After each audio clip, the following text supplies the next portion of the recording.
Now, the Sermon on the Mount talks about how if we actually take the gospel, the essential message of Jesus Christ, and we live it out, what will it look like? And now we get to the area of money and possessions.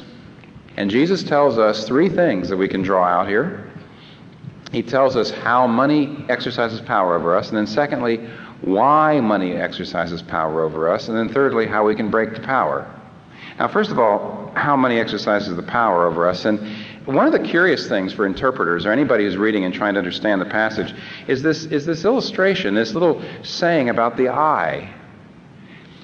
It says the eye is the lamp of the body, and if your eyes are good, your whole body will be full of light. If your eyes are bad, your whole body will be full of darkness. Now, what that means is very simple. We're in this room, and there's light in this room. And if your eye works, it means if it takes the light in, you will, by the light, be able to move your body through the room. You'll see where the aisle is, and you'll move that way, and, you won't stumble and you won't fall. And all this saying is basically pointing out is if your eye isn't working, even though there's a lot of light all around the rest of your body, your whole body is, in a sense, is in the darkness. If your eye's not working, there's a sense in which there's no other part of your body that can see or take light in and see. So if your eye's not working, your whole body's in darkness, whether or not the whole room's flooded with light, see. In Luke 11 and 12, Jesus uses the same discussion, this illustration, the eye is the lamp of the body. If your eye is dark, your whole body is dark. And he also talks about money. Again, it's connected. And when you get into Luke 12, you see, after he talks about the eye and the lamp, he says, so watch out for greed. That's in Luke chapter 12. He says, watch out for greed. He's saying that greed and materialism is an inordinate desire or dependence on money and material things. The materialism has the peculiar effect of blinding you spiritually, of distorting the way you see things. It has a power over the way you see everything. Now, what do I mean by that? All right, well, let me give you some examples. First of all, for example, materialism has the power to blind you to materialism. Some years ago, my wife, Kathy, noticed that I was doing a series of monthly morning breakfasts. I was speaking in a men's breakfast once a month on the 7 deadly sins.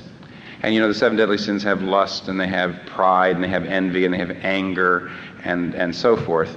And, of course, one of the 7 deadly sins is greed. And Kathy says, now, are they advertising these things? I mean, are they saying, here's the subject, and then people are bringing their friends? I said, yeah, right, they're advertising. He says, so they'll know when greed, the month that you're speaking on greed. I said, right. She says, watch, the attendance is going to drop. It's just going to go down. They're not going to come out to hear about greed. And she was right. She was right. It was the worst ended of all of them. And I thought about that. Why? I'll tell you why. It's not that they were hostile. It's not that people said, oh, that's a terrible idea. I don't want to talk about greed. I don't want to hear about greed. Oh, no. Everybody was just so absolutely sure it's not true of them. See, this is different than the other sins. This is why Jesus says this is an eye sin. This darkens your eyes spiritually. Jesus did not say to anybody, watch out, you might be committing adultery. I mean, if you're committing adultery, you know you're committing adultery. You don't say, oh, you're not my wife. I mean, it doesn't happen, But Jesus has to say, watch out, you might be greedy. You see, because greed hides itself. It blinds you in a way that adultery doesn't, really. I mean, if you're committing adultery. Over the years, as a pastor, I've had people come in to talk to me about sins. But I don't think I ever remember anybody coming to me ever to confess the sin of greed. Now, I know what this means is Jesus is saying, you don't ask. You don't consider the possibility that you're greedy. You just don't think you are. You just say, me, greedy? You think of rich people. You think of people that spend tons of... The trouble is you've all got friends. In fact, most of you even have a relative who's much more kind of extravagant with money than you are.